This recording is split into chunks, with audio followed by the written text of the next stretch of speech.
The US has imposed an exorbitant annual fee on the H1 visa sponsorships, prompting the Indian Ministry of External Affairs today to warn of potential humanitarian consequences for affected families and to also study the broader implications of this action. Now, Indian IT firms, which employ a large share of these visa holders, face significant margin pressures now, operational disruptions, while professionals may confront relocation, career uncertainties, and also financial strain. But this move also raises broader concerns about US-India talent mobility, bilateral relations between the two countries, and how really resilient is India's tech ecosystem. Now, the big question is also whether India and its tech industry can pivot quickly to mitigate the fallout of this. It's easy to say that such disruptions can also be an opportunity, but what about the loss of opportunities and what really is the way forward? That's what we discuss in the course of the next few minutes. Joining us now is Meera Shankar, former ambassador of India to the United States of America. Thank you, Ambassador Meera Shankar, for joining us. Ma'am, what do you think India should be doing next? We also saw MEA respond to this, saying that it is studying this and also saying that there could be humanitarian consequences. Help us understand what are the options that India has now? Well, I don't think there are many options in that sense because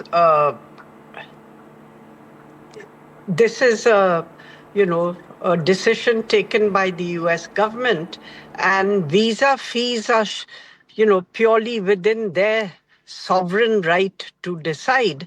But clearly it's intended to actually gut the H1B program.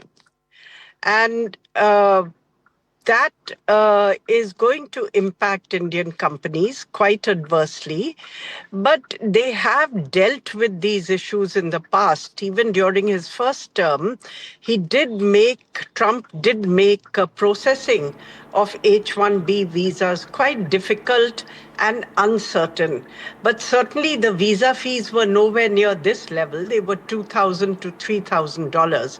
Now this is $100,000 annually. So effectively the H1B program ceases to exist.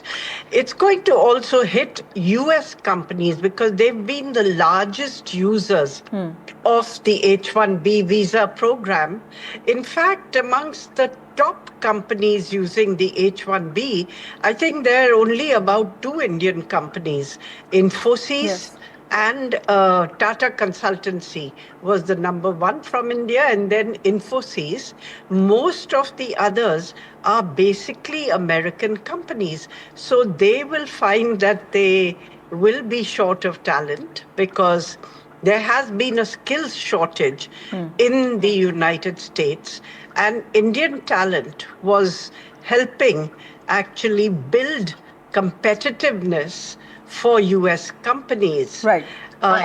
Indian companies will now look at workarounds, doing more work offshore. Now, many US firms have set up global capability centers in India. So there will be more work done by global capability centers. But clearly this is not a friendly act as far as India is concerned. US companies, IT and service companies, have a free run in the Indian market, whether it's Amazon, whether it's Google, whether it's Facebook, whether it's Meta, and so on.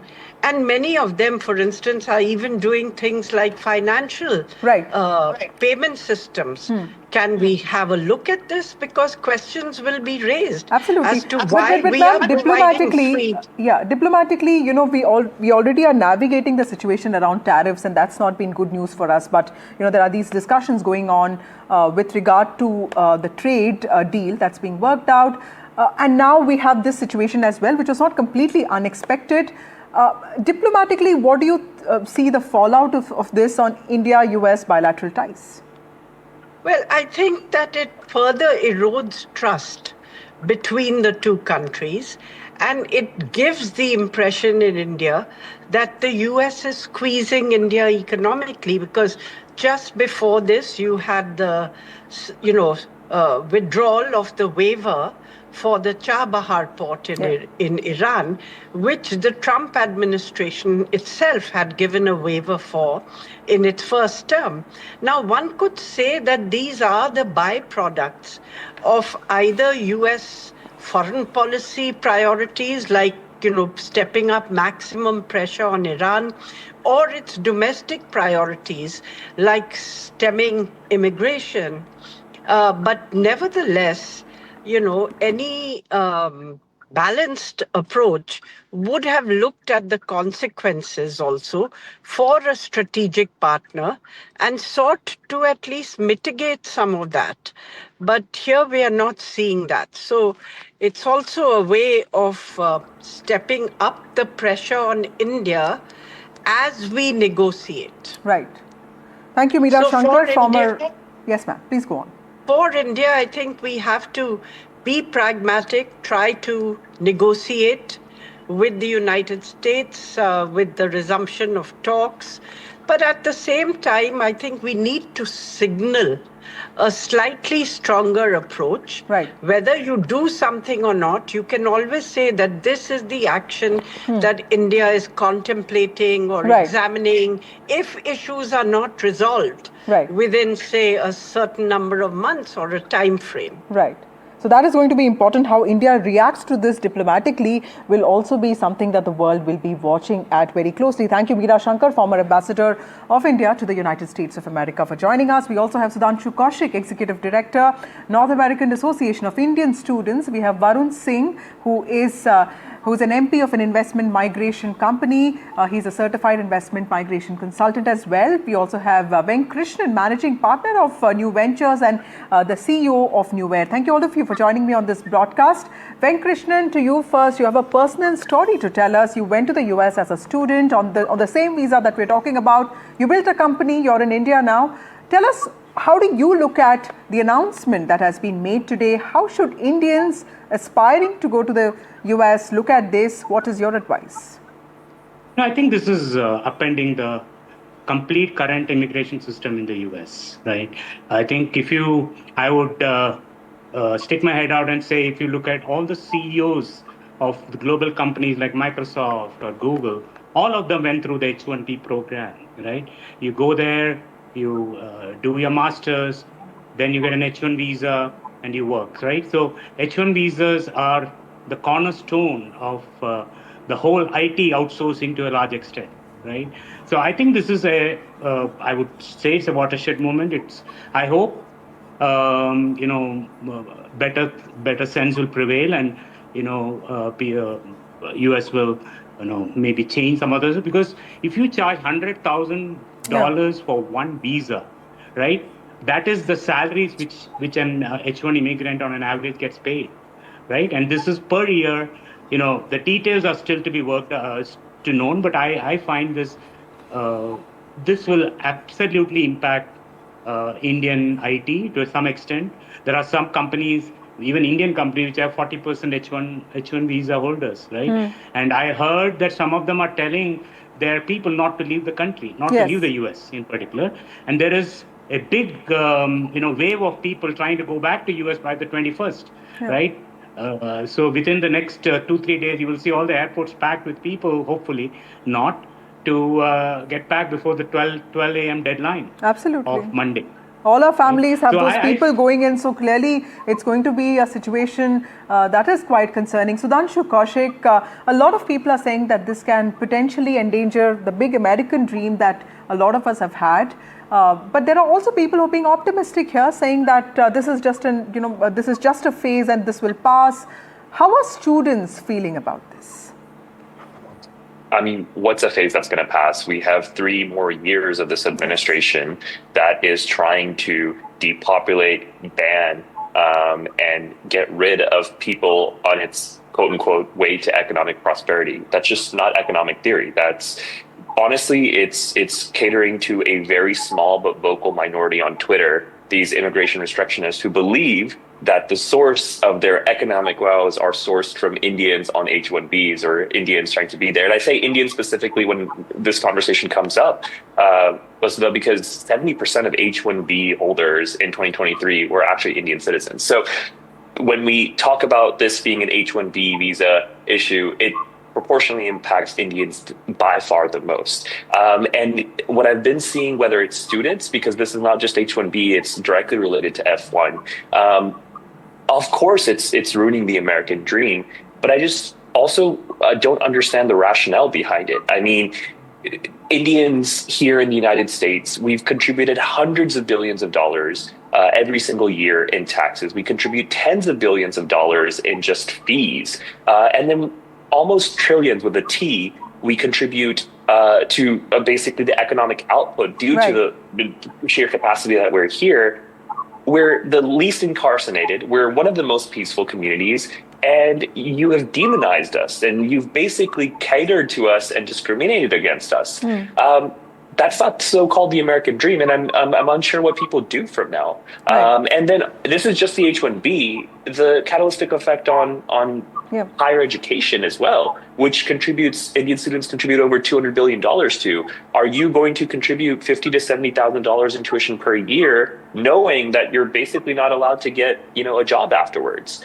So I think it's really breaking apart this really good process in terms of, I completely understand, and maybe Varun can talk more about it, but H-1B needed reform. That's clear. In the 1990s, this process was started by the U.S. Congress. But it probably needed a phased reform, right? So, Anshu, I'll just come back to you in just a bit, but that's an important point. It probably means fewer employees coming from Indian origins in the IT sector, but also means fewer students.